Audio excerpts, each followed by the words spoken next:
Finally देखते हैं जी PV economics को। तो जो डिक्लाइन इन कॉस्ट है ना, वो बड़ी बड़ी ड्रामेटिक नज़र आ रही है हमें 2010 से अभी तक। रेजिडेंशियल में भी, कमर्शियल में भी, यूटिलिटी स्केल स्केल में भी। और यूटिलिटी में जो ट्रैकिंग वाले सिस्टम है, यानी जो north south east west trackers के साथ लगे होते हैं, उनमें सबसे ज़्यादा एक्चुअली डिक्लाइन है उनकी कॉस्ट में। आप रेजिडेंशियल को देखें तो तकरीबन 64% ड्रॉप हुई है in terms of cost per kilowatt या पर वॉट। और जो यूटिलिटी स्केल पे ट्रैकिंग वाले जो सिस्टम्स हैं, वो 82% ड्रॉप हुए हैं, यानी ट्रमेंडस ड्रॉप है इसके अंदर। अब यहाँ पे जो आपको कॉस्ट नज़र आ रही है, जैसे यूटिलिटी ट्रैकिंग तकरीबन $1000 पर किलोवाट है। $1 पर वॉट यानी $1000 पर किलोवाट। तो पाकिस्तान में एक्चुअली इससे भी कम है। इससे तकरीबन पाकिस्तान में आजकल 60% पे हमें, यानी आप एक किलोवाट का पीवी लें तो वो आपको अच्छी क्वालिटी के सिस्टम 1,70,000 और 2 लाख के दरमियान मिल जाता है। ऑब्वियसली इसमें बाकी कॉस्ट्स नहीं है, जैसे आपकी इन्वर्टर की या बैटरी की या कोई और आप चीज़ लगवाना चाहते हैं तो उनकी कॉस्ट नहीं है, खाली पैनल्स की कॉस्ट है। तो बड़ी ड्रामेटिक इसके अंदर डिक्रीज है ओवर लास्ट 13 ईयर्स। अब जो ओ एन एम एक्सपेंसेस हैं, वो यहाँ पे आपको एक समरी सी दी हुई है कि राइट साइड पे ग्राफ है और लेफ्ट पे उसका लेजेंड है।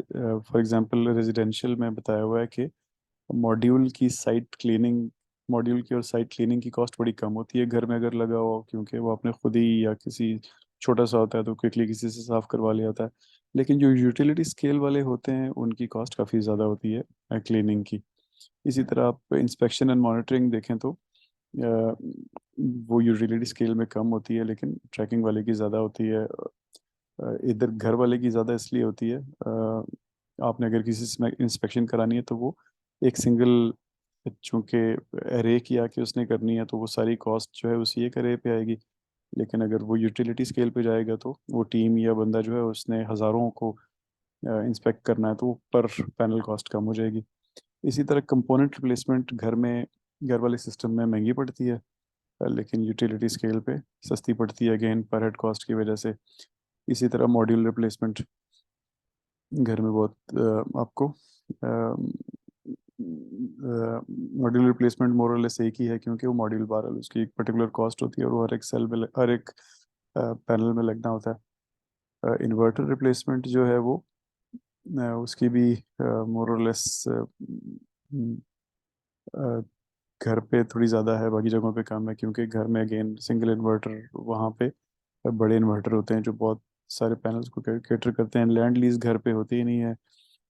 इसी तरह कमर्शियल में होती नहीं, क्योंकि आपकी अपनी बिल्डिंग्स होती हैं। बाकी तीनों में आपको लैंड लीज करनी पड़ती है, तो इसलिए उसकी कॉस्ट होती है, एंड सो ऑन। तो ये कंपैरिजन था ओ एन एम कॉस्ट्स का।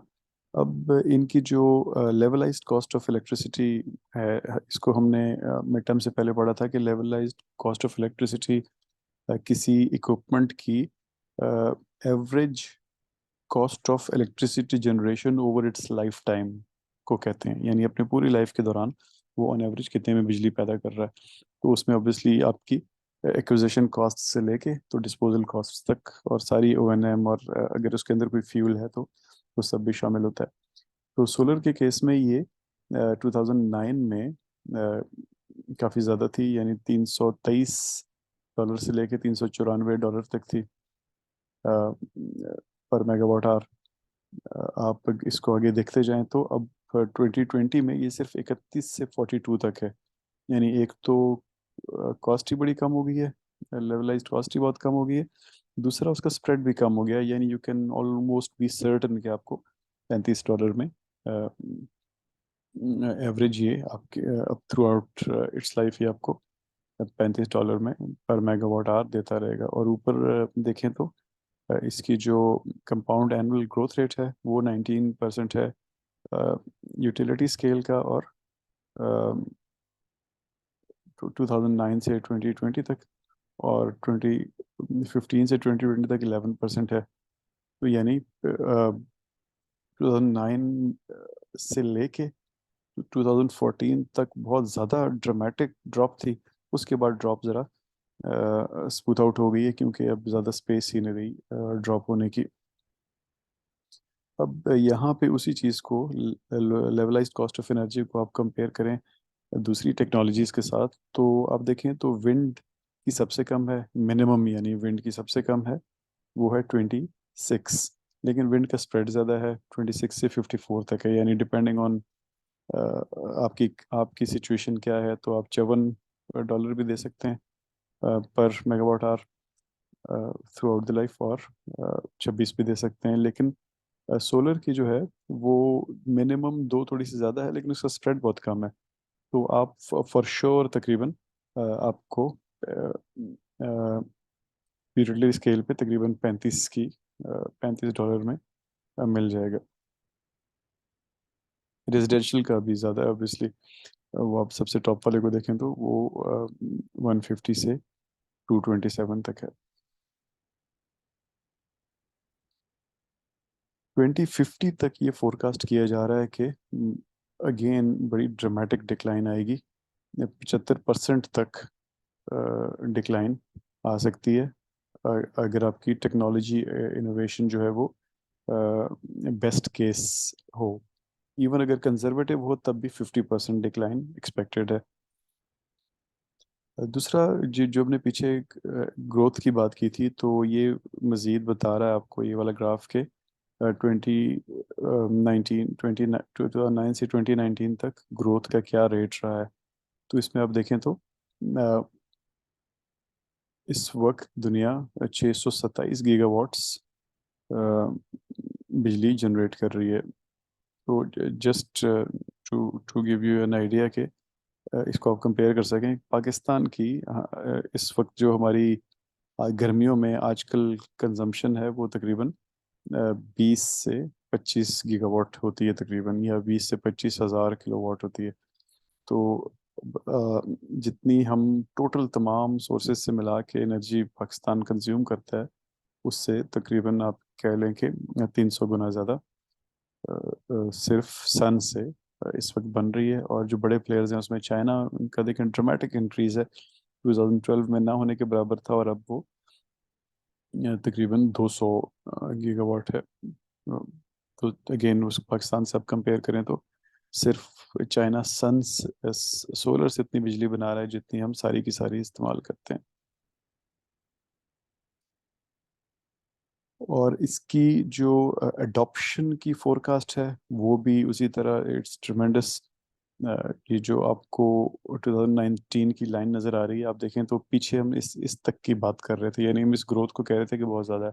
लेकिन आप देखें तो आगे उससे जो ग्रोथ है वो उससे भी कई गुना ज़्यादा है, और बाय 2050 इट इज़ एक्सपेक्टेड के तकरीबन 8 ट्रिलियन किलोवाट आवर्स या टेरावाट आवर्स जिसको हम कहते हैं, ये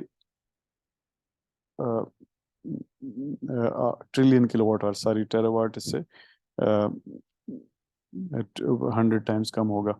तो up to 8 8 trillion kilowatt hours बिजली जो है वो सोलर से बन रही होगी by 2050। Again to give you a comparison के आज कल जो दुनिया में बिजली इस्तेमाल होती है ऑन एवरेज वो तकरीबन 22 टेरावाट है, टेरावाट आवर्स। तो आप you can make a comparison के जितनी आज हम बिजली इस्तेमाल कर रही है पूरी दुनिया, कुछ अरसे में उसकी आधी जो है वो सन से पोटेंशियली बन सकती है। और हमने सोलर में पढ़ा था कि सोलर भी बाय 2050 अप टू 30% चला जाएगा। तो दिस मीन्स के शायद 2050 में रिन्यूएबल्स का शेयर फॉसिल फ्यूल वगैरह से बहुत ज़्यादा हो जाएगा। तो Q&A सेशन में इंशाल्लाह इस पे मज़ीद डिस्कशन करेंगे जी। Thank you.